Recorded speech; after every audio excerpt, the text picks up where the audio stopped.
नमस्कार दोस्तों, हमारी आज की कहानी का नाम है समय।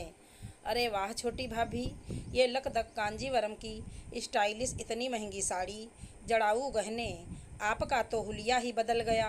वाह भाभी वाह, आपके तो बस मौज ही मौज है। भैया के साथ साथ तीनों बेटे जमकर मलाई काट रहे हैं। आपकी तो पांचों की पांचों उंगलियां घी में हैं।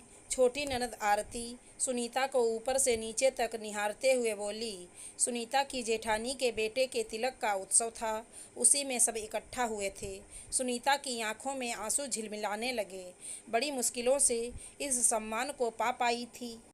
आज छोटी ननद खुद पास आकर हुलस कर बोली थी, वरना तो दोनों ननदें और दोनों जेठानियों के बीच में उसका या उसके परिवार का कोई सम्मान ही नहीं था। जहाँ सबकी सब आपस में बैठकर गपशप करती, वहीं सुनीता की अनदेखी करते हुए कभी अपनी बातचीत में नहीं शामिल करती। सुनीता समझती सब कुछ थी, लेकिन कहती कुछ नहीं थी।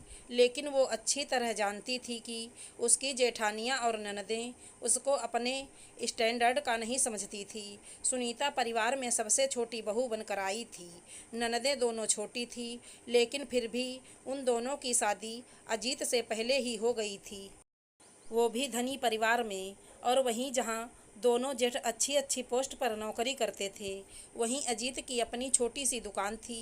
क्योंकि सास ससुर को दोनों का ही कहना था कि अगर तीनों बेटे बाहर चले गए तो हम लोगों की देखभाल कौन करेगा। इसीलिए ससुर ने अपनी छोटी सी पूंजी से अजीत को परचून की दुकान करवा दी थी। सुनीता मायके से भी मध्यम वर्गीय परिवार से संबंध रखती थी, लेकिन सुनीता अपनी परिस्थितियों से बहुत खुश थी, क्योंकि अजीत उससे बहुत ज़्यादा प्यार करते थे। भले पैसा बहुत नहीं था, लेकिन सुनीता की कोई इच्छा नहीं मारते, क्योंकि सुनीता खुद बहुत सोच समझकर गृहस्थी चलाती थी।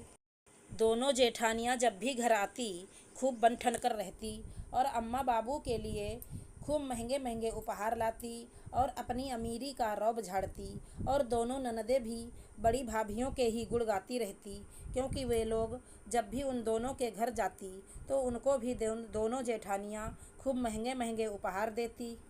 और सब लोग मिलकर बातों ही बातों में सुनीता को उसके पति की छोटी सी कमाई के लिए कटाक्ष करना भी नहीं छोड़ती, बल्कि एक तरह से उसकी परिस्थिति का मजाक उड़ाती। क्योंकि सुनीता हमेशा अपनी चादर देखकर ही पाँव फैलाती और उन लोगों को अपनी परिस्थिति देखकर ही उपहार देती, जो कि वो लोग कभी भी मन से नहीं लेती। भाभी, हम लोगों को ऐसे सस्ते भद्दे उपहार देने से तो अच्छा ना ही दिया करो। धीरे धीरे सुनीता ने मजबूरी में ही सही उन लोगों को उपहार देना बंद ही कर दिया। भगवान ने सुनीता की गोद में एक एक करके 3 बेटे दे दिए। सुनीता और अजीत ने अपना पेट काट काट कर तीनों बच्चों को अच्छी से अच्छी शिक्षा दिलवाने का प्रयास करते, खुद भूखे रह लेते, लेकिन बच्चों को हमेशा पौष्टिक खाना ही खिलाते। खुद पुराने कपड़ों से काम चला लेते, लेकिन बच्चों को ज़रूर त्योहार में नए कपड़े बनवा कर देते। धीरे धीरे बच्चे भी समझदार हो गए और वो अपनी समझदारी दिखाते हुए हर परिस्थिति को संभालने लगे।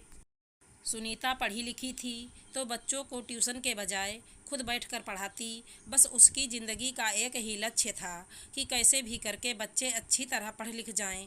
ईश्वर की कृपा ऐसी रही कि तीनों बच्चों को उनकी मेधावी होने के कारण स्कूल से स्कॉलरशिप मिलने लगी। और फिर बैंक से लोन लेकर बड़ा बेटा इंजीनियरिंग की पढ़ाई करके सॉफ्टवेयर इंजीनियर बन गया। और धीरे धीरे उसने अपने घर की सारी परिस्थितियों को संभाल लिया।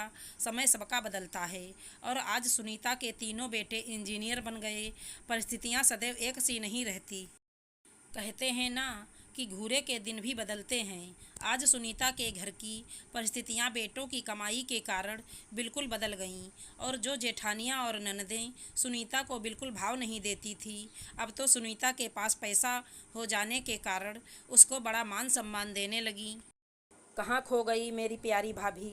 अचानक पहली बार ननद की इतनी मधुर आवाज़ अपने लिए सुनकर सुनीता जैसे नींद से ही जाग पड़ी। जी जी, सब ईश्वर की मेहरबानी है। धैर्य का फल सदैव मीठा होता है। लेकिन जी जी, ना मुझे तब अपनी कम कमाई का अफसोस था और ना आज सब कुछ होने का अहंकार। मैं तब भी बहुत खुश थी और आज भी बहुत खुश हूँ। हाँ, एक बात समझ में ज़रूर आ गई कि दुनिया में रिश्तों से ज़्यादा रुपये पैसों का मोल होता है। क्योंकि आज जब हमारे पास पैसा हो गया तो सबको रिश्ते नाते नज़र आने लगी और अब तो सबकी नज़रें भी हम लोगों की तरफ बदल गई हैं। जी जी, माना कि आईने बीता हुआ वक्त नहीं बताते। जी जी, आप लोग वो वक्त भूल गईं, लेकिन मुझे आज भी सब कुछ याद है कि कैसे एक एक पैसे के लिए हम लोगों ने संघर्ष किया है। और जी जी, ये मुकाम बहुत आसानी से नहीं हासिल हुआ हम लोगों को। इसके लिए आपके भैया और मैंने बहुत तपस्या की है।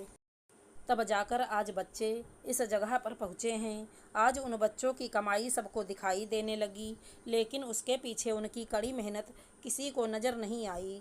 आज भी याद आता है वो समय कि कैसे अपने ही लोग बाग मुँह फेर लेते थे कि कहीं ज़रूरत के समय हम लोग उनसे रुपये पैसों की मांग ना कर बैठें।